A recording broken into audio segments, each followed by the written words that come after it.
few last closing questions, reflection questions. A lot of people do come to me and ask me, Abhishek, is there a value in having an external mentor?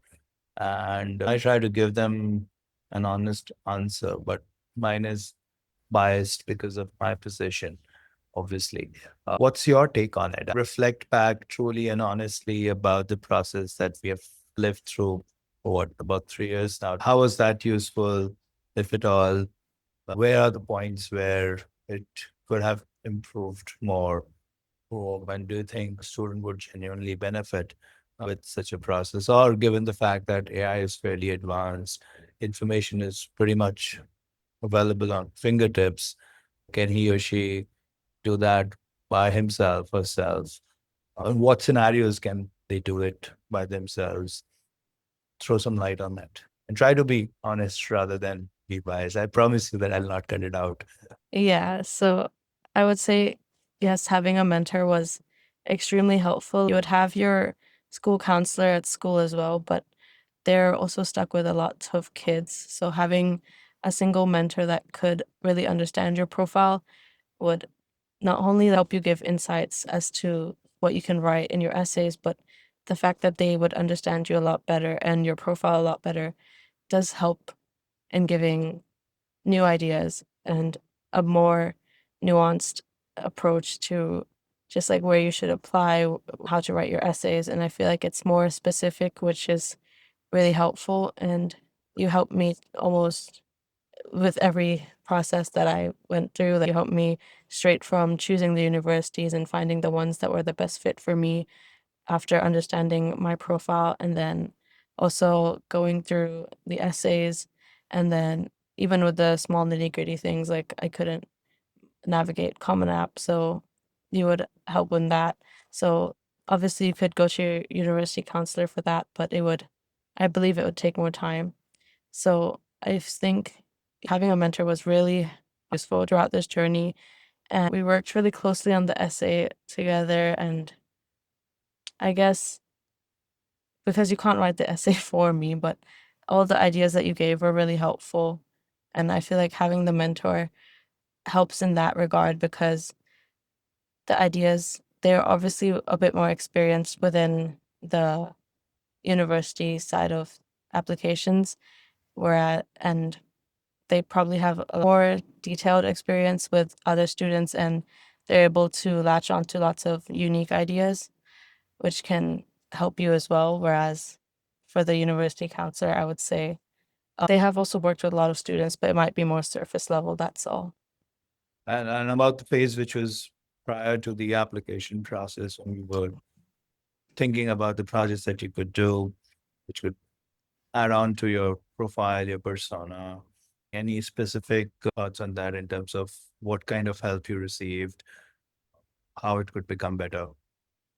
Yeah. So yeah, even before the application cycle started, the benefit of having the mentor was that they would pre-prep you as to when it did get to the time of applications, it wasn't too stressful. So all the project ideas, the introduction to a cadre, and just building the mindset around applications, giving project ideas and how to approach.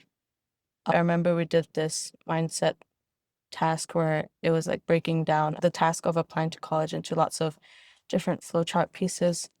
And I found that just that task was helpful to rethink about how I was applying. And so that stage where even before you apply, you get this help as to what projects you can include. And also a cadre I found really helpful to find different project ideas, which wouldn't have, I don't think I would have done on my own. Thank you. If you think about this entire process in totality, the kind of outcomes you received, and you were to advise to other students in terms of how they would want to go about this, who are in, let's say, the beginning of their high school, grade 9, grade 10, along different grade years, different phases of the process, how do you think your core advice to them would be like? It would mainly be like, in at least in the beginning years, try to explore a lot to really find what you really like. And then once you have, try to hone in on it, but Obviously, don't close all your doors just because you found something that you like, because you never know like where your interest could drift. And once you've done that, obviously focus academically to ensure that your academic profile is really up to par with top colleges, and alongside academics, then work on doing activities which you enjoy and align with your career goal. Do it with the mindset that not that you're going to put it in your application essay, but because you really want to explore this activity or find something new, or you're trying to help someone or help your community. Yeah. That's very powerful. And as you embark on this journey, what are you most excited about? Cool. So I'm obviously excited to go to the new location and see new friends, but really excited to meet professors and people who are in my field and are really knowledgeable, to meet them and basically learn from them is what I'm really excited about. Because although my teachers here, they're really knowledgeable as well, I feel like at university, they would have a much deeper and extensive knowledge on the subject I want. So just gaining new ideas from them and learning from them and possibly working with them was something I really look forward to. I wish you all the very best, Aashirya. You've been a wonderful mentee. I really enjoyed working with you. Would love to stay in touch.